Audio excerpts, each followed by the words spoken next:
going to talk about getting your dog's attention. I'm going to sit back here. Maybe you see my face. Okay. I'm going to use the name because that's what we practice mostly in class, but then I'm going to show you some other ways to get your dog's attention. If you notice in all of my walking videos, I use a lot of verbal cues for her.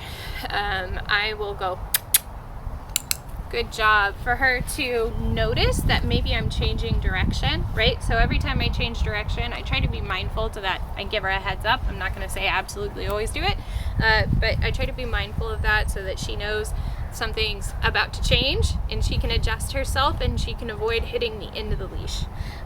Because we want to make sure that they know as much as possible how to avoid pulling or how to avoid what we don't want to see from them, and that they can keep getting reinforcement consistently, and part of that's through communication. Now, you'll also notice that I say things like, let's go, and over here. I would hold off on using cues quite like that just yet until your dog has the leash walking skills down really well, because what we want is we want to be able to name different actions. Like for me, let's go means let's move forward, and I want to make sure that the dog is already walking well on the leash and is staying with me before I put a name to that, because once we name the behavior, that's the behavior that we're going to get when we ask for it with that name. So I want to make sure that I've got a good behavior that I like a lot first. And same with saying over here and stuff like that. It's not, that one's not quite as strong of a cue for us. It just means, hey, I'm turning in a different direction, or let's go this way. And so if you can at least get your dog moving in the same direction as you, that's useful, and that might be a good time to go ahead and put some other words in there so that you can help communicate with your dog while you're walking and going in different directions. But for right now, we're going to go ahead and look at how you can extend getting more eye contact, getting longer eye contact from your dog. Oh, she found a stick to chew on.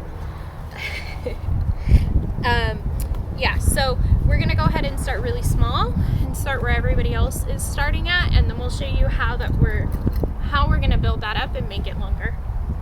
Delilah!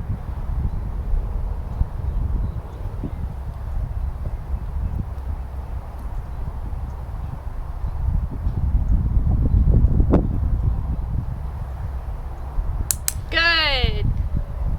So what I did there, she was really distracted whenever I called her name. So it doesn't surprise me that she didn't respond right away, even though she's pretty good at responding to her name. Although I have to say, I probably use other cues more often with her. But did I just get you more tangled? I think I did. But I just said her name once, and then I waited and waited for her to give me what I wanted. And then I clicked whenever she gave me the thing that I wanted.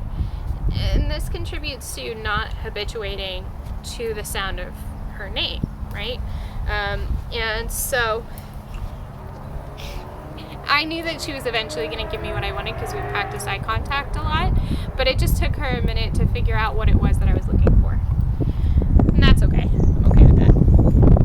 Let's try this again. Delilah!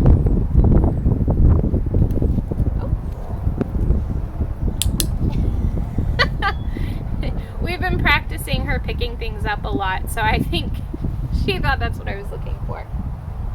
Delilah! Good. Delilah! Good. I'm going to move her in front because that's a little bit easier, so she's going to follow me in. There you go. Can you sit for me so everybody can see you? Thank you. Delilah! Good job. So I'm giving her the treat as soon as she looks at me.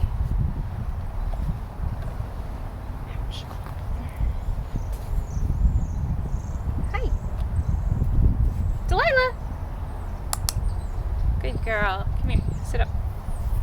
I know. It's hard work. Delilah. Good job. Okay. Yeah, hi. Down. Now I'm gonna go ahead and ask her for a little bit longer wait time before I click and give her that food. Okay. Good girl. Delilah! Oops. Delilah!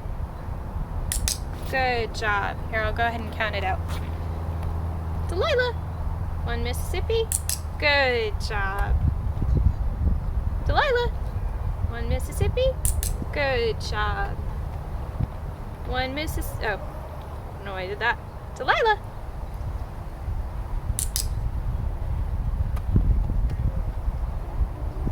Delilah!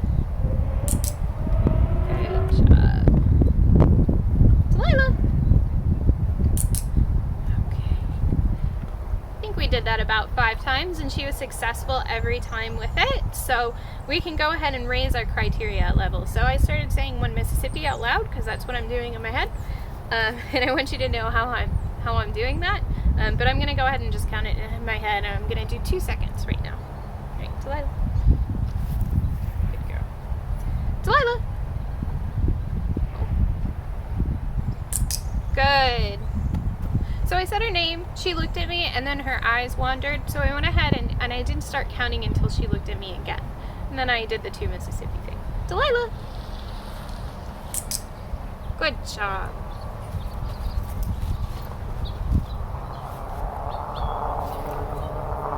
Delilah. That was 3. Delilah. Good.